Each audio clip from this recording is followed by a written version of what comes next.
don't really know very well. And the first thing you always want to make sure you check is the ice thickness. As you can see behind me, there's some shacks out there, so we know his ice is pretty thick. But we're going to drill a hole here and find out for sure. You never want to go into a lake and not know and perhaps fall through, and it's always safety first. So I'm going to drill a hole here.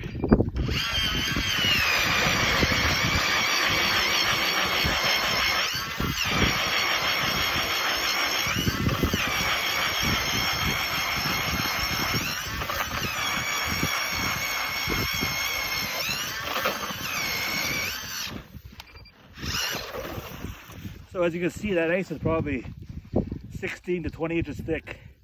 That's more than thick enough to hold a truck, hold a couple of vehicles. With ice safety, you always want to make sure, at least for walking on, at least 4 inches. For vehicles, you want to go at least 12 to 14 inches for trucks. Quads about 8 inches. So we know this ice is safe to drive on, so we're going to set up our holes and try to catch some fish. We're going to try going about 15 to 25 feet of water for walleye. That's the species we're going to target. But in that area is also pike, perch, burbot as well. So we never know what we're going to catch. Hopefully catch something. As you can see, it's storming a little bad right now. It's snowing pretty good. You can even see 100 yards. And that's most of the time that's on the lake. That's the way it's going to be. So what you're going to do when you get your rod, you're going to drop it, open the line up, go all the way down to the bottom. Most of the fish are at the bottom foot of the water. So that's what we're going to do.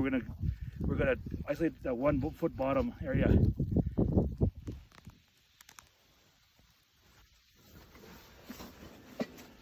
Okay, now we have our setup, our shack set up. We have a little buddy heater going here, so it's gonna be nice and warm out of the weather. But with all heaters, propane especially, you gotta worry about monoxide poisoning. So in our shack here, we have vents that are opened so that we don't get poisoned. You always gotta be safe. Just never know what's gonna happen with burning gas and heat.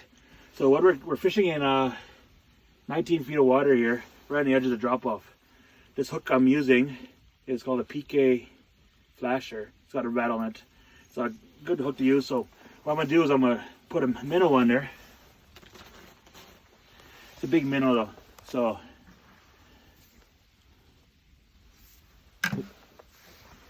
I'm just gonna use a minnow, the head part, put it over the hook. So it's sitting on there. It's gonna look like that. So what I'm gonna do is I'm gonna drop it down, open up my reel, spinning reel, you open up like this. I'm gonna drop it down the hole. The line is, I don't know if you can see in the camera, but the line is pulling out. It'll stop moving once it gets to the bottom. Still going. So roughly 20 feet of water. Still going. There, it stopped. So all I'm gonna do is close my reel. I'm gonna bring it up till the line gets tight. And that's right off the bottom. So I'm gonna leave it there about 4 or 5 inches off the bottom and jig. Hit the bottom once in a while, bring it up, jig, and let it sit. That's basically what we're going to do and try to catch a walleye or perch. Oh, there. Oh no, I just missed. The heck, almost had one. But yeah, he's on the camera. He's passed by. I'm going to drop back down there and try and get him here. So hopefully he comes back here. But that's basically what the plan is. And we each got 2 holes, me and Matthew. We're going to...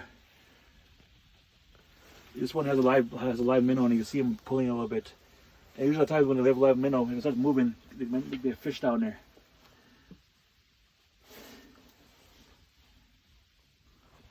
And that's all we're going to do, and hopefully catch a fish here.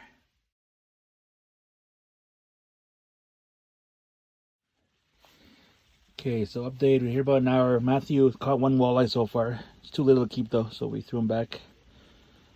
Still got a heads up here that I'm using this flasher here and see our depth. But as a native fisherman, we're allowed to use our tree rights to fish. We are allowed to fish more than the provincial regulation, which is two lines per person. We can fish as much as we want. But as of right now, we're just using 2 each. And we have 1 tip up outside there. So we have 5 lines down to get more success. But that's what I said, like, you're allowed to fish whatever way possible using our tree rights. But we're just fishing 2 lines right now. It's easier to maintain that much lines.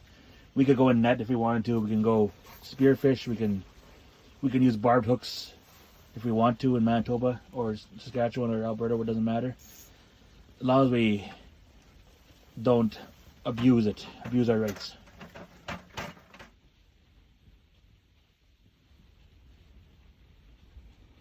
This is basically what you want your hook to do in the bottom of the lake. flutter around, jig every once in a while. That's it. Start over again.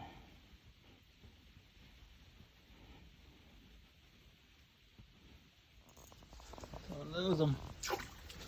Voila! Nice. Oh.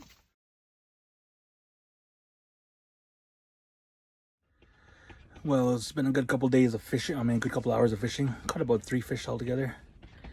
So that's the basics to ice fishing. Now we'll just take down our ice shack, put all our away our gear, make sure not to leave no garbage on the ice because we don't want that falling through to the lake, and leave it the way you found it.